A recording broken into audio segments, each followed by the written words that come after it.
Winona Fighter live on the local buzz. I love the title of that song. I just got to ask you, is that a true story? Because the song is called "You Look Like a Drunk Phoebe Bridgers," which I guess I could kind of see. Oh. But did someone really say that to you? Yes, but the song isn't about that. I wrote the song, and then I was out at a bar, and a guy comes up to me, and he's like, "Has anyone ever told you you look like the drunk version of a Phoebe Bridgers?" and just walks away. I love that. So were you like, was he trying to be funny? Was he hitting on you? What was the move with this comment, I wonder? I have no idea. And were you drunk at the time? Honestly, no. Later on that night, I did get iced, but Dan was there. Dan saw the whole thing go down. I think she was iced immediately after that comment, like, we got to do something to help this girl out. That is incredible. Well, I think you're much cooler than Phoebe Bridgers, so I say take it as kind of a compliment. Thank you know, maybe she could use a drink. Maybe she'd be a lot cooler.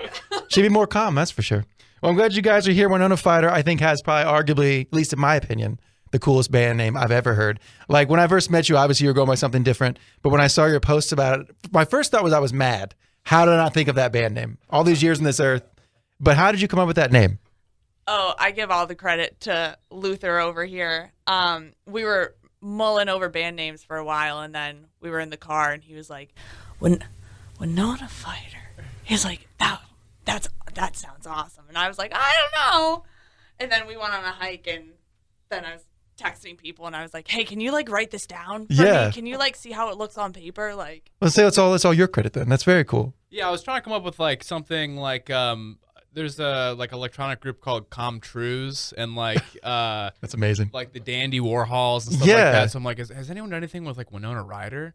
And I was like, Winona Fighter? Is that cool? And then it took like maybe a half an hour of just like repeating it and being like, actually, I think that's pretty cool. So that's how awesome. I landed on it. Yeah. And you can't get sued because wasn't it Pearl Jam got sued because they were called Mookie Blaylock in the 90s, like the basketball player? That's correct. And they just called themselves that. So obviously you couldn't be Winona Ryder because you would get sued, but you can be Winona Fighter. I think you could if you spelled it differently because there is a oh no, now I blanked. There's a musician called Bill Murray. Oh. But it's not spelled the same and it's like one word. No way.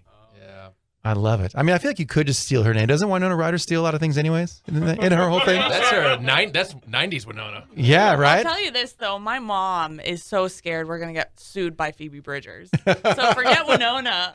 It could be possible. Or she might say you were mean to her and your career will be over. We've seen it happen before. It's possible. The best part is Luther's always coming up with band names, and the ones that get rejected from the actual bands or song titles, they become our trivia names, which are very successful trivia teams. Yeah. I love that. Large Adult Son. Oh, okay. Won a couple weeks ago, yeah. That's a good one, too. I like that. Yeah. You guys are the king and queens of band names. I like that. Hit me up. So the Father Figure EP's out now, and I think I talked about this in my blog yesterday. I thought it was really cool you guys did an EP in a time of singles, because I feel like every single band does the single thing. It's like single, and it builds into an EP, which is totally cool. It's how the rules are now. But you guys made your own rules and just put out a full EP out of nowhere. What was the reasoning behind that? Why not? I mean, this was our first project under the Winona Fighter name, and it was just kind of like, why would we put out a single and have nothing else for people to listen to, because we know our single rocks. So people are going to want to listen to more of it, and so just put out the full EP and just crank out another EP, put that out, crank out another thing, put that out, just like keep it going. I love that. That's how it should be, the way rock and roll used to be. Let's get another song off this. When I saw you at the High Watt on Thursday, you played this song, and I believe you dedicated it to your parents. The song's called Subaru. Tell me something about this song. Me and Austin wrote this song when I was 16. My parents gifted me a hand-me-down Subaru Outback for my birthday. Oh, nice. And it has been all over the country with me. We did a 48-hour trip to play a single show in New York, all piled in that Subaru. And that's pretty much where it came from. I don't have any songs for my parents, so that's as close as it gets. I love it. Well, going out to Mom and Dad, Winona Fighter, Subaru on the local buzz. Brand new stuff from Natel, Bride on Nashville's Rock Station 102.9 The Buzz. You guys just opened for on Thursday night. Winona Fighter's live in the studio. How has it been as far as like the response in this town for you guys? Because I feel like you, like the other night, for instance, at the High Watt when you guys played with Natel, the Violet Moons, and Maggie Miles, it was an amazing show. But you guys definitely stuck out. You were the most different band, I would say, on the bill. How's the reaction been in Nashville, Tennessee to a band like y'all? I think recently really great. I don't think a lot of people right now are doing the just straight up plug your amps in and go. We don't use any tracks currently. We're just kind of doing it old, authentic, and I think the response to that has been really cool.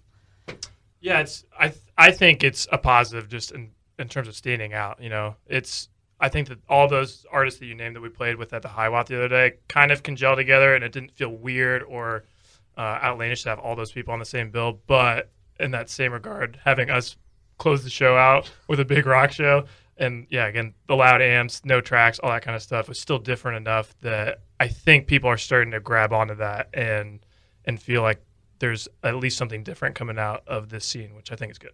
Yeah, absolutely. And to me, it's a throwback to whenever rock and roll was just kind of rock and roll. I've been in bands that have just kind of thrown and go.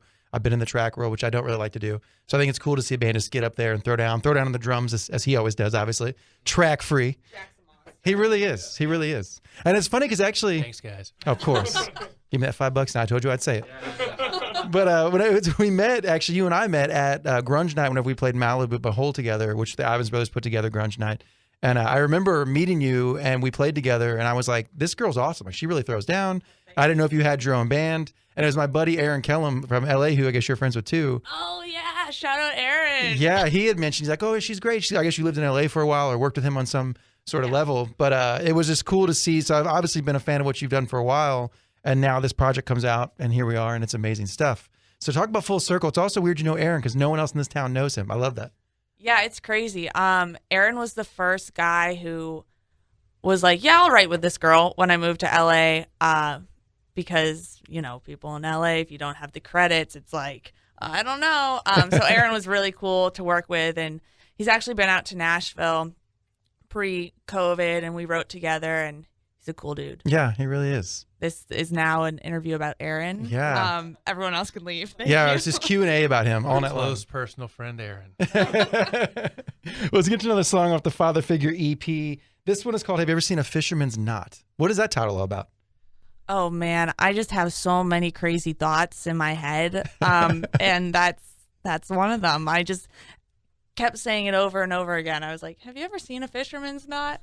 And I was like, I just need to put it down on something and then it'll be gone. It'll be out of my brain. So I love it. So right on. So she has seen a fisherman's knot. Winona Fighter. Winona Fighter. Have you ever seen a fisherman's knot on Nashville's Rock Station 102.9 The Buzz, the local buzz? I'm Andy Herrin. Winona Fighter's live in the studio. What is the rest of the year looking like for you guys? More shows, maybe? More shows. We have a couple that we're setting up for August, kind of taking a break in June. I know my lads here are doing a couple other things. I'm trying to go out to LA to work for a little bit, but then July, August, definitely trying to set up shows. If anyone's listening and needs an opener for a tour, we are available. We are cool. We are fun. We are hot.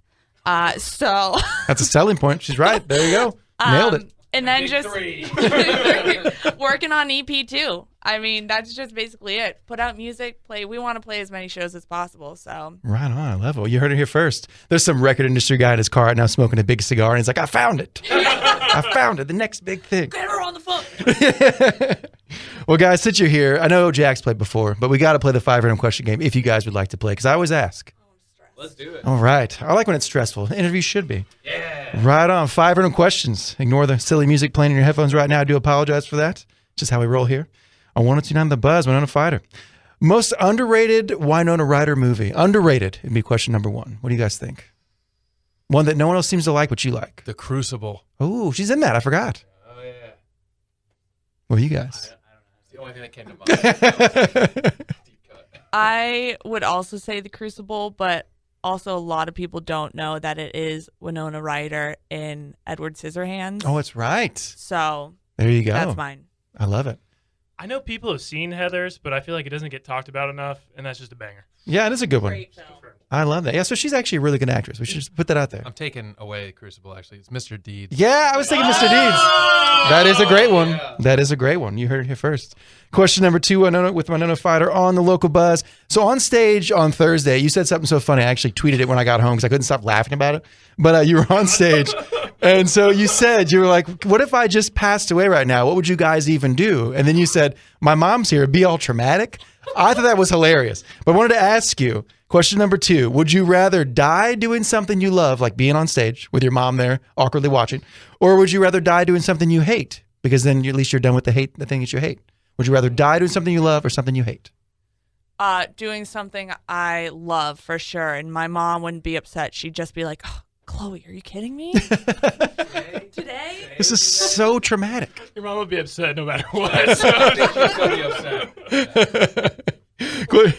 Yeah, what are you guys? Definitely something you love. Yeah. Something you love. No question. No question. I'll be a contrarian. Something I hate. Jack's going to live forever. Yeah. Question number 3 for Winona Fighter on the local buzz. So recently my father, which I don't know why he told me this, but he informed me that the song that I was conceived to was Foghat's Slow Ride. Oh, that's why you're so cool. Yeah, he wrote that on my birthday card for some reason. Dad. But yeah, so I wanted to ask you, what song would you like to find out you were conceived to? Well, it's got to. Your parents are not going to like listen to Like a realistic thing, it probably would have been like Trisha Yearwood or something. Oh, okay. Fair enough. Walk Away Joe, is that the song? I feel like realistically, my parents would be like, some musical. You know, like, Yeah. which is just not what you want to hear. Okay. Just cat sound effects. Yeah. Your parents are very weird. My dad rocked an earring and cut off shirts. So I'm going to say I would like it to be something from like Poison. Oh, That makes yeah. sense, yeah. Fair enough. Yeah, That's I'm great. I'm an '80s baby, so I mean, it was probably something awesome. Like Rick Astley or something. No, like way cooler, way cooler than we did. Super cool, I promise. I know, I was there. Yeah, something 80s and cool. And here I am now. Question number 4 with Winona Fighter on the local buzz. So I have to ask the question, music-wise, not personal what they did, musically, Ryan Adams or Phoebe Bridgers? Oh. Shots fired. We're all getting canceled. We're all getting canceled. This, our friend Johnny just, he's not going to be happy I'm saying this because he was like, don't tell anyone. Oh, did he go to Carnegie Hall? He just I'm so saw jealous. Ryan Adams I would have so in gone. New York. That's awesome. I don't know. Yeah, I guess I would go Phoebe. Okay. Well, you guys. I'd probably say Phoebe Bridgers. I really like just feeling a little bit sad sometimes. So Yeah, fair enough. why not? I don't know her body of work as well as Ryan Adams is, so I would have to go with that fella. Fair enough. Fair enough. I said I'm listening to them both. I'm going to say, yeah, both. Yeah, both amazing artists. Hope they eventually become friends someday. That'd be nice. Yeah. In a perfect world, you know? Question number 5 with Winona Fighter on the local buzz. This is a tough one. I'm not going to lie to you guys. It's a tough one. What was the last one? That was the fun one. The last one, last one was okay, like my to career ruin your life. Everyone's face is all hot. Yeah. Question number 5 on the local buzz. So you guys can have any tour you want, a dream tour. We're talking 75 dates, direct support, any band ever. But when you get back from this tour, in order to get this tour, the deal you made with the devil is you have to drive a pedal tavern for a living down on Broadway for an entire summer. Joke's on you. Do I you- drive a pedal tavern now. Do you take the tour? Oh, yeah, what? Of course. Of course. Yeah. Well, I that's not even a would question. end my life for that tour. Yeah, okay. Fair enough. And her mom would still be Any upset. band that we want. And my mom Yeah. would do What's the band though? Who would the band be, you think? By the way, I know some people that work on those like tavern things downtown, and they actually make like. Oh, I pretty believe good it. money, I so- believe it. They better, you know. I'm thinking it's going to be the Ryan Adams, Phoebe Bridgers, and Winona Fighter tour. Oh, Yeah. That's what I'm thinking right there. Be amazing. That would be Yeah, well, thanks you guys for Full playing. tour. Yeah. All dates canceled. Well, thanks for playing, guys. Yeah. I appreciate that. you. Let's get into one last song here. It's been an honor to have you guys on. Obviously, I like the EP a lot, and I think we talked earlier about this song via Instagram. I think this is probably my favorite song on the EP, so I had to save it for last and ask you about it. You said that the song NYC was kind of a song you might be thought would be a sleeper song, but people seem to be reacting to it. Please tell me the story behind NYC. So I wrote NYC with my friends Johnny Gates and Justin Mark Richards, and we just kind of got in a room, and I was talking about when we would go to New York on tour, and we would just pack out Rockwood, and it was just the coolest feeling ever. And this was when the world was still like everything was shut down, but was also the time where everyone was like getting antsy, and so it's like, oh, I wish I was there. And it's just also about like, I think COVID was a time for everyone to have like a clean slate and like figure out what you really want to do. And for me, it was like, okay, well, like I still really want to do music. So, so it's just supposed to be like we have a lot of angry songs, and this song is angry, but it's also like kind of hopeful. All my friends did gang vocals on it, and it's just, I really love this song. I love that. Right on. Where can people find you guys? What are your socials and everything for Winona Fighter? You can follow me, Chloe, at Winona Fighter on Instagram, and on Twitter, you can follow me at Coco Kinnan, boys. Just at Dan Fusen Music, but yeah, there you go. Right on. Don't worry about me. He doesn't want people to find him. Awesome Luther. Check it out everywhere. I love it. Well, guys, open door policy for bands I like. Anytime you want to come up here, just knock on that glass door and I'll let you in. But it's invite only, so don't tell your friends. Got it.